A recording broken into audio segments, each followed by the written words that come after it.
All right, so taking a break from the E36 today, we got Connor's F80 in here, and we're doing a very valued mod on a carbon roof F80.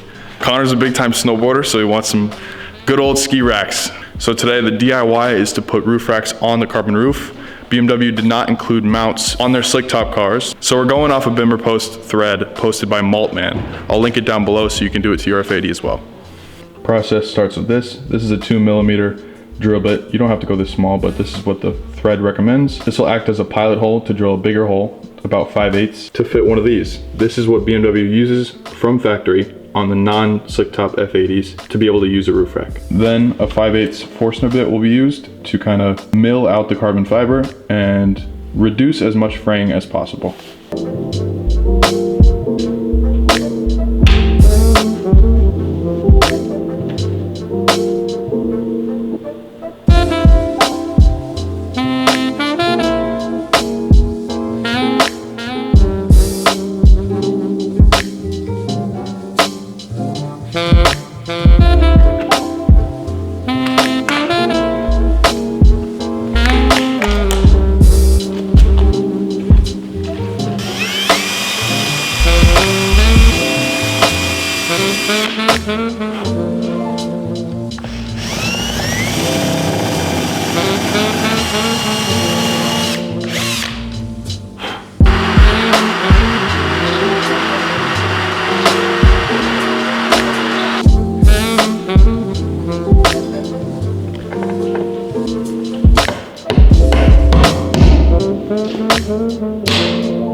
All right, so obviously this is not the final form.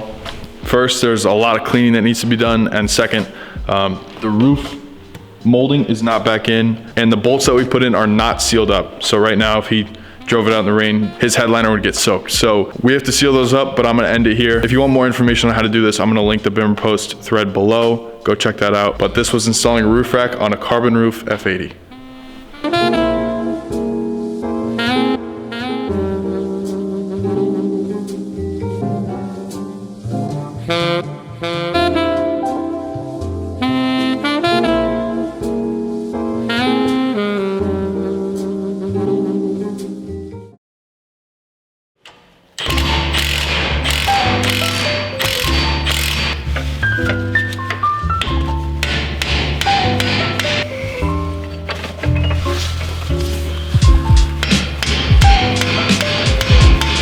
So this is the other side. This is the left side that I already took off. So this is the whole assembly. The bolt is keyed with a washer. And so I finally got this nut off of the right side, along with the washer. Yet I can't get the bolt out of the lower control arm.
So both trailing arm assemblies are finally out.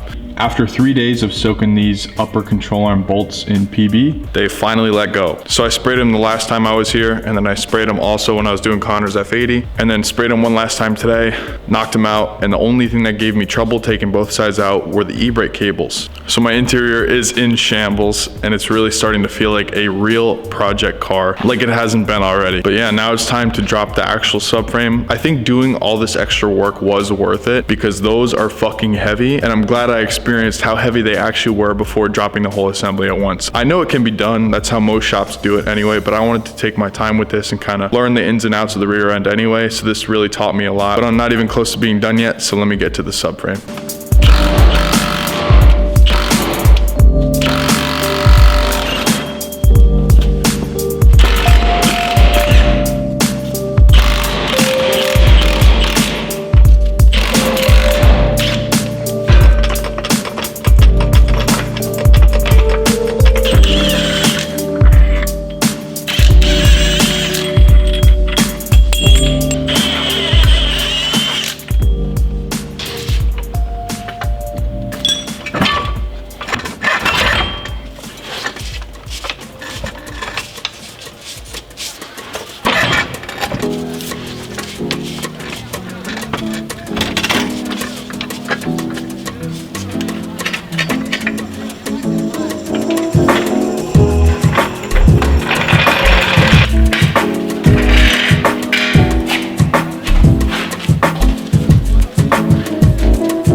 That's it.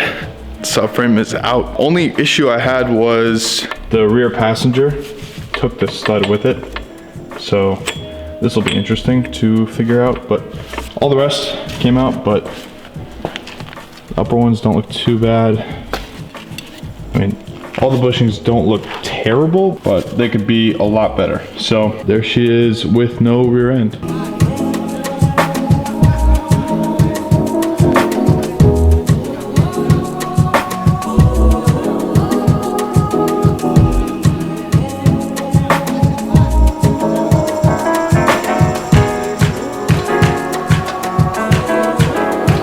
Alright, so that just about does it for today and this video. I'm pretty happy with the progress. Rear subframe is out. That was the main goal of this winter project. Now, I did stray a little bit away from my winter plans originally, not including the 6-speed, which was a huge curveball, but I'm very excited to dive into that. But I'm also dropping the front assembly for another part that came up that I couldn't say no to, which you will see next video. I hope you enjoyed, especially with Connor's cameo. That was a nice little project. It was fun to work on something else, but it's always fun to work on my car too. So, and one more thing I wanted to talk about regarding this stuff. So you saw me take out the suspension in the last video and talk about it. So I didn't realize, since I bought the KWV ones new, they actually come with a warranty. Now, I keep the springs and top hats, but it is a full damper rebuild. This I'm actually okay with because having like new suspension will be very nice, especially paired with all the stuff that I'm doing to the car. So I think I can live with the V1s a little longer. I'm thinking about doing camber plates. It would be beneficial in the long run. It just sucks to look at that big number for those two little pieces of metal, but we'll see how it goes. Stay tuned for me tackling the front end next week, and thank you so much for watching.